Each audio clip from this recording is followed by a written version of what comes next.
Op got rejected by a guy who gave her butterflies and wants to know if she should reach out to him. She updates 3 years later painting a love story, but a commenter goes through her post history to reveal a different narrative. Posted by u/chroma_sparkles. So, I, 31F, was seeing a guy, 38M, for about a month. We went on 7 dates total and slept together twice. He seemed very excited about me in the first 3 weeks, planning dates, kissing, holding hands, and showing general PDA in public.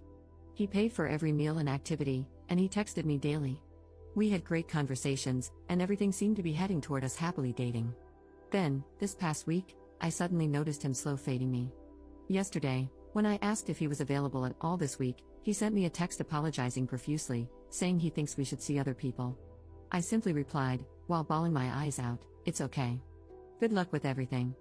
I deleted my Bumble account almost instantly after he sent me that message because I was ready to give up, but I remade it today. After swiping a few times, his profile showed up, and I noticed that he had deleted his account and made a new one as well. No idea why. But that shows me he didn't break things off with me for another woman. Of course, like a dork, I still swiped right, holding out some kind of dumb hope that we'll match again. Normally, when I'm rejected by a guy, whether things were going well or bad, I say my little good luck message and move on. But I honestly feel like this guy and I were on the way to something special. I know nothing I say will necessarily change his mind, but for some reason, I really want to send him a message, maybe in a week or two, after some time has passed. I want to let him know how I felt about him because I never really got the chance to. I had been planning to tell him this week that I was developing feelings for him. He was nothing but a gentleman, very nice, generous, and he made me feel really special for the first time in a long while. I truly feel like he was developing feelings for me too. He proved it with his actions and words, which left me feeling like he was genuine.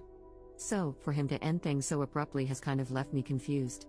I know people are allowed to change their minds suddenly with no explanation, and he's well within his right to do so.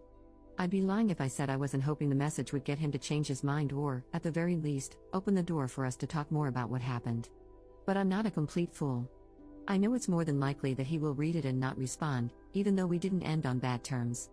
Even knowing that it most likely won't make a difference, I still want to send it because I really do want him to know how much I liked him and appreciated him, even if he doesn't care enough to respond. I feel like it would be very cathartic for me, and whether he responds or not, it would give me some closure because I will have said everything that's been on my mind and in my heart for the past month. Should I go for it, or is it a waste of my time? Edit. You are all right. I won't send him anything. I might still write the message as I originally intended, for my own personal catharsis, but I will not send it to him. I won't make a fool of myself chasing after someone who told me they weren't interested. If he wants to reach out to me, he will. And if I never hear from him again, which I most likely won't, then that's my closure. Thank you for all the responses, even the ones that were a bit harsh. Update 3 years 5 months later. About 3 years ago, I made a post asking if I should reach out to a guy I was seeing after he rejected me. The general consensus was no, so I didn't. However, 3 months after I made that post, he actually reached out to me. We hadn't spoken at all during those 3 months, and I didn't go on any dates with anyone else. When I saw his text, my heart dropped, but I remained skeptical. After about 3 days of texting, he asked me to dinner. I grilled him about why he had rejected me and why he decided to reach back out. I wanted to ensure he wasn't playing any games. If I had sensed even a hint of that, I would have cut him off immediately. To keep things vague for privacy, the reason he gave for rejecting me was that he thought there was an incompatibility between us. Even though he really liked me, he didn't want to drag things out and then break it off later after one or both of us had developed deeper feelings. I asked why he decided to come back, and he explained that he realized we had something really good. He said he really liked me and was willing to overlook the incompatibility because, after thinking it through, he concluded it wasn't a big deal in the long term. For context, it wasn't anything major like kids, marriage, etc. He admitted he had made an assumption and ended things too early when he probably should have waited and talked it out with me. He acknowledged his mistake and apologized multiple times. I also asked if he had been seeing anyone else during the 3 months we weren't talking. He said no, he hadn't even been on any dates since me. Since he had never given me a reason not to trust him, I chose to believe him. I just wanted to make sure he wasn't using me as a rebound after being dumped or something. Long story short, we've been together ever since that dinner. And now, 3 years later, we're engaged. We are madly in love, and he truly is my best friend. My mom loves him, his mom loves me, he loves my fur babies, and they love him, so all is good. I'm sharing this not to brag, but to encourage people to stop cutting others off so quickly or assuming bad intentions when someone comes back. Believe me, I've been led on and used by men in the past, and I probably should have cut them off sooner. Looking back, the signs were there, but I chose to ignore them. My now fiancé has been nothing but a parade of green flags, but I was still cautious when we started dating. As much as I liked him, I would have walked away if I had seen any red flags. He came to me correctly and didn't play games. He asked me to be his girlfriend without me having to push for it, and he literally told me, "I didn't reach out with any intention other than asking you to be my girlfriend." Don't be afraid of being someone's second choice because, in a way, we're all someone's second choice. If someone comes back, don't assume they have bad intentions, unless they treated you poorly to begin with. But if someone was kind, caring, and generous, and things didn't work out the first time for some reason, it doesn't hurt to give it another try. Just make sure they're not playing games, and if they are, leave. Okay, this is really rambly, sorry. Thanks for reading. Edit. I'm still not going to reveal the actual reason. But, like I said, it turns out it actually wasn't a major incompatibility, just a bad assumption on his part. If we had truly been incompatible in some way, we definitely still wouldn't be together. Compatibility in a relationship is different for everyone, so what works for some people may not work for others. Commenter.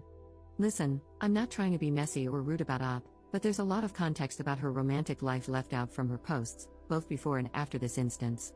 TLDR, the impression I get is that she's afraid of being alone, especially because she's over 30, and the man will settle for having her around but isn't enthusiastic about having her in his life.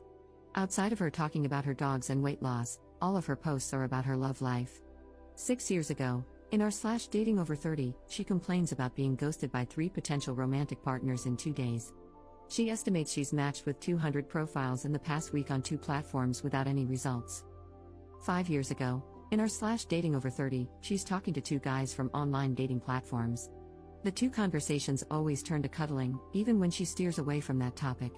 She expresses confusion and seeks confirmation that the guys are trying to get sexual. 5 years ago, in our /divorce, she posts a rant about how she shouldn't be back in the market and deserves her version of domestic bliss. She says she's constantly getting rejected but also states that everyone she speaks with is boring. She mentions that when she was married, she constantly celebrated that she wasn't dating anymore. She closes out by stating she'd never get back with her ex but misses being happy in a marriage. 4 years ago, she wrote the original post about reaching out to the guy who rejected her. 2 years ago, she posts in our /Black Ladies and our /Relationships over 35 about the same topic. She states she's been dating her boyfriend for 14 months and started a conversation about marriage. She's surprised that he's hesitant about marrying her. He says he's not against marriage but is more scared of the possibility of divorce, attributing this fear to watching his parents' nasty divorce. She's shocked because she assumed he wanted marriage, given that his friends and family are all married.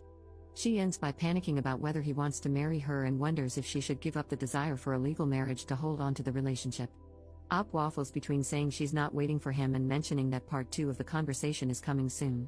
The comments are revealing, neither of them has retirement savings. Op mentions they won't have kids but avoids addressing questions about her previous statements that she wanted children, etc. Then she makes various posts about selling an engagement ring. The first post, she's selling an engagement ring to purchase another one that fits her preferences. My opinion, he agreed to marry her and she's buying her own engagement ring. The second post, she drops the price to move the ring quicker. Based on her wording, it seems she can't afford the new engagement ring until she recoups the money from the initial one. This could indicate her financial situation and the level of investment her fiancé has in the engagement, giving him the benefit of the doubt that he's willing to contribute to the costs of the new ring.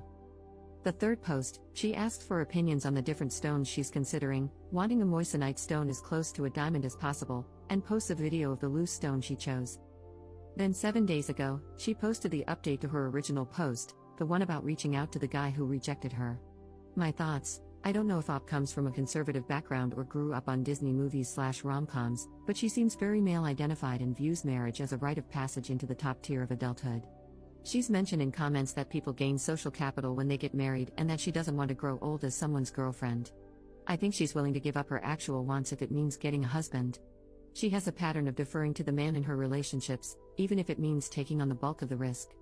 For instance, her ex-husband wanted a husky even though they already had 2 dogs, and she didn't want another dog. The ex left her a couple of months later and left the dog at her house. I think the fiancé was dating around or hooking up and felt sparks with someone else. He started ghosting Op until she asked him a direct question about his availability, and he broke it off with her. He deleted his Bumble account because he was serious about the other person but not Op. When he saw that Op matched with him again, he put her on the back burner as a backup. Once he realized nobody was feeling him or his potential matches didn't lead to anything, he circled back to her.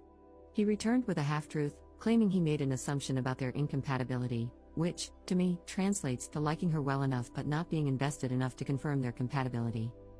This lady has a lot going on because she's scared to be alone and build the life she wants due to her FOMO around having a man. I've also noticed that she seems to round up her age in relation to the forums. For example, she was 29 posting in r/dating over 30, not alarming by itself, and 33 posting in r/relationships over 35. It seems like she thinks she's falling behind because she doesn't have a marriage.